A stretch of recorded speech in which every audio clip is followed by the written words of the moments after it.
So knowing exactly what you need to do effectively, or what all the permutations are, what's the feeling been like amongst the players this week, would you say?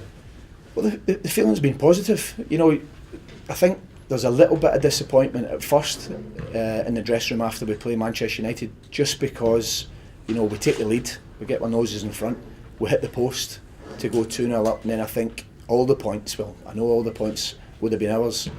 Then you get a penalty decision where sometimes it's given, sometimes it's not.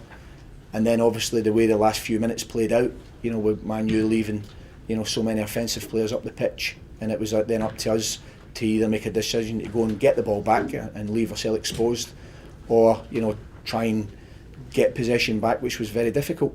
So, you know, all that concerned and all that said, I think it was a good point, and only the fact that Man United got the goal in the way they did, it leaves it slightly disappointing. There's maybe been a minor fly in the ointment with Gaël Givet this week, and the FA saying that they're going to investigate his transfer here.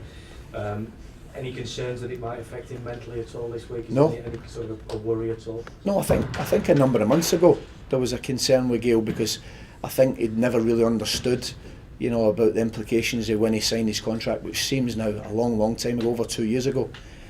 So I think there was a slight, you know, worry about how he would, you know, get his head round that. But over the last 4 or 5 games, I think anybody can see the way he's played, fully focused, happy in his football.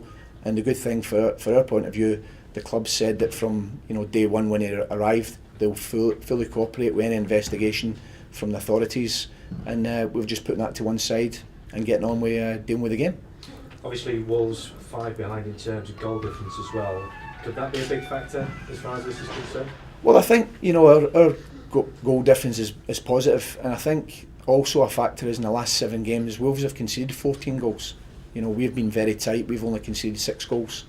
So goal difference is going to be important. We haven't had a big swing, you know, we haven't had a heavy defeat recently.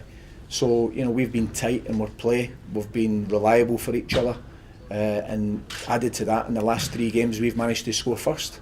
So I think, you know, for the neutral coming to the game, it's going to be a cracking game, because Wolves in good form, we're in good form, you know, and obviously with other games going on, both teams are going to be confident. I know Mick's saying he's looking forward to the game, and he's put his stuff out in the dressing room, so that's fantastic, because we're very confident as well. Will he be keeping in touch with you in the game?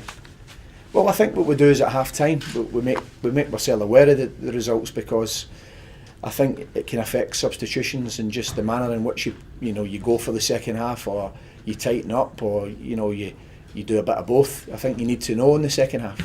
But as far as the way we set about the first part of the game, we'll be by no means sitting back and letting Wolves dictate to us. So you won't have somebody on the touchline with you with a little radio in their ear or something Not like that? not in the first half, possibly in the second.